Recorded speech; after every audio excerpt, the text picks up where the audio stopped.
דדי ארני הזכיר קודם שיחים וסבך ואת חדות הראייה, את ההבחנה החדש של עזה. אז לפני שאני ארחיב קצת על השיחים, שבעצם קוראים להם בוגונביליה, וזה יהפוך לאנקדוטה קטנה, ואני ארחיב ואתאר ממקור ראשון מה קרה שם שהלך כדור לאיבוד, תבינו שזהו לזר, ואחד הדברים המיוחדים שלו.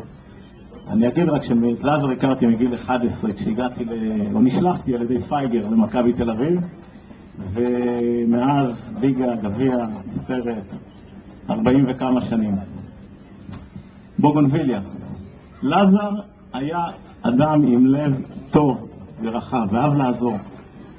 כשכדור היה נופל במגרש הראשון במכבי תל אביב, כולם מוזמנים שחונים בחניון היום שישנו שם ליד צ'רניחובסקי, פינת רחוב מכבי, היה אף כדור לבוגונביליה, אף אחד לא האמין שאוכל למצוא אותו. קראו ללזר ממגרש 3, לזר עזב את הכל, התנצל בפני התלמיד, הגיע, הסתכל 2 שניות לסבך, כמו איזה בראיית לילה כזאת, הושיט את היד, השמאלית כמובן יד הטניס האדירה שלו, הוציא את הכדור, ועם חיוך של צביעות רצון, הנה, הצלחתי שוב, ולא היה אפס בעניין הזה, הגיש לנו את הכדור והמשכנו לשחק. אף אחד בכלל לא ניסה לחפש את הכדור כדי שלא ימצאו אותו, זה נראה אבוד.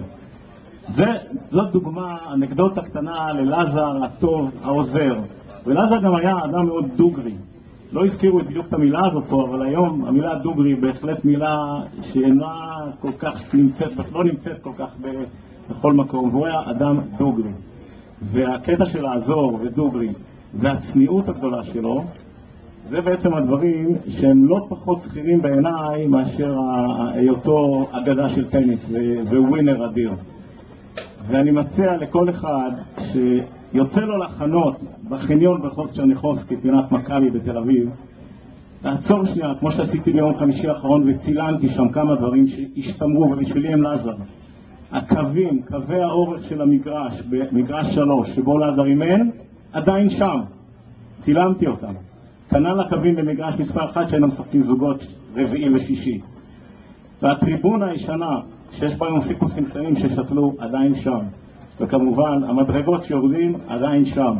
והבוגונביליה, במלוא הדרה, עדיין שם. אני מציע לכל אחד שיוצא לו לחנות שם, לעצור שנייה, להסתכל, בשבילי זה מסמל את לזר.